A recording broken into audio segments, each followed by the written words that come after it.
মদ খাইলে 80 বেত, এই আইন বাংলাদেশে চালু হোক, আমরা চাই কি চাই না? চাই সবাই।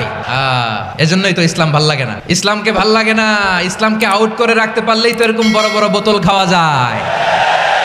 একেবারে সহজ, পানির মতো সহজ হিসাব একেবারে। ওমরে ফারুক রাদিয়াল্লাহু তাআলা আনহুর ছেলে ভুল করে মদ পান করে ফেলেছিলেন। আব্দুর রহমান, ঘটনা ঘটেছে মিশরে। মিশরের গভর্নর তখন আমর ইবনুল আস রাদিয়াল্লাহু তাআলা আনহু। আব্দুর রহমানের ভাই যে গভর্নরকে বলল, গভর্নর যদি একটু দয়া করেন, খলিফার ছেলে আমার ভাই আব্দুর রহমান মদ্যপ অবস্থায় ধরা পড়েছে, জনসম্মুখে যদি আপনি বেত্রাঘাত করেন আমাদের প্রেস্টিজ থাকে না, যদি 80 বেত আপনি মারেন আমার কোনো কথা নাই, কিন্তু ঘরের ভেতরে মারেন। আব্দুর রহমানের ভাইয়ের সুপারিশ শুনে সাইয়েদনা আমর ইবনুল আস রাদিয়াল্লাহু তাআলা রাজি হয়ে গেলেন। ঘরের ভেতরে লোক চক্ষুর আড়ালে 80 বেত তিনি মানলেন। কিন্তু ঘটনাক্রমে এই কথা লুকিয়ে লুকিয়ে ঘরের ভেতরে 80 বেত মারার কথা সাইয়েদনা ওমর ফারুক মদিনা থেকে জানতে পারলেন। মদিনা থেকে তিনি ফরমান জারি করলেন, এই বিচার যেমনটি আমর ইবনুল আস আদায় করেছে এটা প্রকৃতপক্ষে আদায় হয় নাই। আসো সবাই মদিনায় আসো, আমর ইবনুল আস মদিনায় আসো, আব্দুর রহমানও আসো, সবাই আসো, জনসম্মুখে এই বিচার কার্যকর করতে হবে। সাইয়েদনা ওমর ফারুক মসজিদে নববীর পিলারের মধ্যে নিজের ছেলেকে বাঁধলেন, আবার জনসম্মুখে 80টা বেত তার গায়ের মধ্যে মারলেন। মাজমুয়ে ফাতাওয়া ইবনে তাইমিয়া রাহিমাহুল্লাহ উনি এটা নকল করেছেন। এটা সবচেয়ে বিশুদ্ধ মত। আর অনেক মত আছে, মারা গেছে কবরের উপর, ওগুলো বাদই দিলাম। কেমন খলিফা ছিলেন, কেমন খলিফা। পশ্চিমারা তোমরা জাস্টিস আমাদেরকে শেখাও, ইনসাফ কারে বলে সুশাসন আমাদেরকে তোমরা শিখাও। ওমর ফারুক রাদিয়াল্লাহু তাআলা ওইটাকে, ওই বিচারকে তিনি ধর্তব্য মনে করেন নাই। মদিনাতে এনে আবার জনসম্মুখে আবার 80 বেত মেরেছেন। মিশরে ওমর ফারুক রাদিয়াল্লাহু তাআলা আমর ইবনুল আসকে গভর্নর করে পাঠালেন। সেখানে আমর ইবনুল আসের ছেলে একটা প্রতিযোগিতায় রানার আপ হয়েছে। এক মিশরি সেখানে চ্যাম্পিয়ন হয়েছে। রানার আপ বুঝতে পেরেছেন তো? রানার আপ সেকেন্ড হয়েছে, এক মিশরি হয়েছে চ্যাম্পিয়ন প্রথম। কিন্তু গভর্নরের ছেলে ও জিততে পারে নাই। ও রাগে ওই মিশরির গায়ের মধ্যে কয়েকটা লাঠি দিয়ে বাড়ি মেরেছে। মিশরি যে মদিনাতে ওমর ফারুকের কাছে বিচার দিলেন, আপনার গভর্নরের ছেলে অন্যায়ভাবে আমার গায়ে হাত তুলেছে।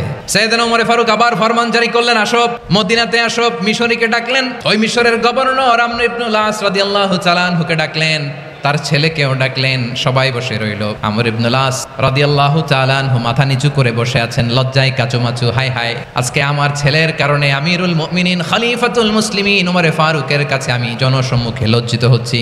সাইয়েদনা ওমর ফারুক বললেন, এই নাও লাঠি। গভর্নরের ছেলে তোমার মাথার মধ্যে যতগুলো বাড়ি মেরেছে, আজকে জনসম্মুখে তুমি অতগুলা বাড়ি মারো। মিশরি বলে, থাক, আপনি যে ডেকে আনছেন সবার সামনে এটা বলছেন, এতেই আমি খুশি। আল্লাহু আকবার, আপনার মহানুভবতা দেখে আমি খুশি, আর অপমানের দরকার নাই। ওমরে ফারুক বলে, না, খবরদার, এই কথা মিশরি তুমি বলো না, মারো, যতগুলা বাড়ি মেরেছে মারো। বাধ্য হয়ে মিশরি আমর ইবনুল আসের সামনে ওনার কলিজার টুকরা সন্তানের মাথার মধ্যে বাড়ি মারতে আরম্ভ করলেন। ঠিক যতগুলা বাড়ি গভর্নরের ছেলে আমর ইবনুল আসের ছেলে মিশরির গায়ে মেরেছিল, মাথায় মেরেছিল, মিশরি গুনে গুনে ততটা মারলেন। এই দৃশ্য দেখে ওমরে ফারুক রেগে মেগে আগুন, রাগের চোটে রাগ সামলাতে না পেরে আর নিজেকে সামলাতে না পেরে মিশরিরে বললেন, ছেলেরে মারা শেষ হয়ে গেলে এবার বাবার টাক মাথার মধ্যে কয়েকটা বাড়ি মার। রাগের চোটে, আউট অফ অ্যাঙ্গার, রাগের চোটে যে আমার পাঠানো গভর্নর আমর ইবনুল আস তার ছেলেকে কেন আদব তারবিয়া কেন শিক্ষা দিতে পারে না। ছেলেরে মারা হইলে এবার আমর ইবনুল আসের মাথার মধ্যে দুইটা মারো। এটা রাগে বলেছে, শাস্তি হিসেবে না। সুবহানাল্লাহ পড়ো। তোমরা আমাদেরকে সুশাসন শিখাও, আমাদেরকে সুশাসন শিখাও। এমন কঠোর, এমন বীর সেনানী ছিলেন সাইয়েদনা ওমরে ফারুক। যদি রাস্তার এই মাথা দিয়ে হাঁটা শুরু করতেন, শয়তান ওমরে ফারুককে দেখলে ওই রাস্তা রেখে দিয়ে অন্য রাস্তা দিয়ে হাঁটতো। সুবহানাল্লাহ। ওমরে ফারুক রাদিয়াল্লাহু তাআলা কি পার্সোনালিটি ছিল, কি পার্সোনালিটি। আমাদের এলাকায় ছোট বাচ্চারা রাতে ভাত খেতে চায় না, আমার মেয়েটাও খেতে চায় না। এই এটা দিব, ওইটা দিব, আজকে মাহফিলে আসার সময় বলে দিছে লিস্ট করে এটা আনতে হবে। তো ছোট্ট বাচ্চাদের অনেক বায়না থাকে, ওরা রাতে খেতে চায় না। তো মায়েরা বিভিন্ন ভয় দেখায়, এই বাঘ আসবে, বাঘ আসবে, খাও, এই ভূত আসবে, ভূত আসবে, খাও, ভূত আসবে, বাঘ আসবে, খাও খাও খাও, তাড়াতাড়ি খাও। তো বাচ্চারা এগুলো শুনে ভয়ে খেতে শুরু করে।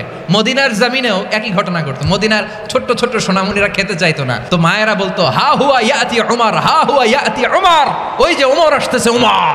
ওমরে ফারুকের কথা শুনলে বাচ্চারা একেবারে ঠান্ডা। সুবহানাল্লাহ পড়বেন না? প্রভু তুমি বলেছ রাসূল দেবে না, বলনি দেবে না ওমর, বলনি দেবে না হামজা তারিক, খালিদ বিজয় সমর।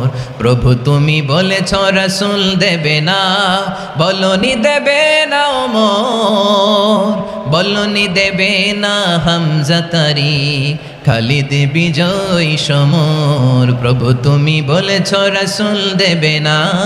আল্লাহু আকবার। ওমর ফারুক রাদিয়াল্লাহু তাআলা আনহু, ওনার কথা শুনলে গায়ের মধ্যে গুজবাম হয়, গায়ের পশমগুলো দাঁড়িয়ে যায়। সুবহানাল্লাহ বলেন। কি পার্সোনালিটি ছিল, কি ব্যক্তিত্ব ছিল। মুনাফিকরা ওমর ফারুককে জমের মতো ভয় পেতেন। শয়তান, খুদ শয়তান এই রাস্তা দিয়ে আসলে শয়তান অন্য রাস্তা দিয়ে হাঁট। ওমর ফারুক রাদিয়াল্লাহু তাআলা আনহুর জীবনে যদি দেখেন, তাহলে সেখানে আপনি আদালতের, ইনসাফের, সুশাসনের, জাস্টিসের নমুনা দেখতে পাবেন। কয়টা শুনবেন? বিশ্বনবী বলেন, আদালত এটা যেন তেন বিষয় না, এটা দিয়েই মানবিক সমাজ গড়তে হবে। আল্লাহ তাআলা কিয়ামতের কঠিন ময়দানে, যেদিন স্বামী স্ত্রীকে চিনবে না, স্ত্রী স্বামীকে দেখে পালিয়ে যাবে, বন্ধু বন্ধুরে চিনবে না, পীর সাহেব মুরিদরে চিনবে না, মুরিদ পীর সাহেবরে চিনবে না, দলের কর্মী তার নেতারে চিনবে না, নেতা তার কর্মীরে চিনবে না, বন্ধু বন্ধুরে দেখে পালাবে। এই কঠিন মুহূর্তে সূর্যটা মাথার কাছে চলে আসবে, জমিনটা তামার জমিন হবে, আজকের জমিনের মতো নয়। মানুষ ঘর্মাক্ত, ক্লান্ত, শ্রান্ত মাথার মগজগুলো কানের ছিদ্র আর নাকের ছিদ্র দিয়ে বেয়ে বেয়ে পড়বে। বিশ্বনবী ফরমান, কিয়ামতের ওই কঠিন ময়দানে 7 শ্রেণীর ব্যক্তিকে রব্বুল আলামিন তার আরশের নিচে ছায়া দিবেন। তার মধ্যে প্রথম শ্রেণীর ব্যক্তি হলো ইমামুন আদিল। ইমামুন আদিল, ন্যায়পরায়ণ শাসক, যে ইনসাফের সাথে বিচার করে, যে জাস্টিস সমাজে সার্ভ করে, যে সুশাসন নিশ্চিত করে, ওই ইমামুন আদিল। আদিল শব্দটা বুঝছেন না? ইন্নাল্লাহা ইয়া'মুরু বিল আদল, পাইছেন? আদিল। 7 শ্রেণীর ব্যক্তিকে আল্লাহ তাআলা সুশীতল আরশের নিচে ছায়া দিবেন, যেদিন তার দেয়া ছায়া ছাড়া কোনো ছায়া থাকবে না। এর প্রথম হচ্ছে ইমামুন আদিল, ন্যায়পরায়ণ শাসক। চিল্লায় বলেন সুবহানাল্লাহ। আবার বিশ্বনবী বললেন, ইন্নাল মুকসিতিনা ইনদাল্লাহি আলা মানাবির মিন নূর আন ইয়ামিনির রহমান। কিয়ামতের দিন যারা ন্যায়পরায়ণ হিসেবে আল্লাহর সামনে দাঁড়াবে, কিয়ামতের দিন রব্বুল আলামিন তার আরশের ডান দিকে ওই ন্যায়পরায়ণ লোকদের জন্য আরশের ডান দিকে একটা নূরের মিম্বারে তাদেরকে বসার সুযোগ করে দিবে। আল্লাহর আরশের ডান দিকে ন্যায়পরায়ণ লোকদের জন্য আল্লাহ তাআলা নূরের মিম্বার বানান। 4টে কেন কথা মনে করেছেন? আল আদাল, জাস্টিস, ইন্নাল্লাহা ইয়া'মুরু বিল আদল। আল্লাহ তাআলা এই আদালতের নির্দেশনা দেয়, সুবিচার, সুশাসন। প্রিয় ভাইয়েরা, এটা আমরা বাংলাদেশে চাই কি চাই না? এই যে অরাজকতা, এই যে অন্যায়, এই যে জুলুম, এই যে ইনকনসিস্টেন্সি, সমাজের অসঙ্গতি, এর প্রধান কারণ জাস্টিস নাই, সুবিচার নাই, সুশাসন নাই। শেষবারের মতো আওয়াজ করে বলেন তো, আমরা বাংলাদেশে আদল চাই কি চাই না?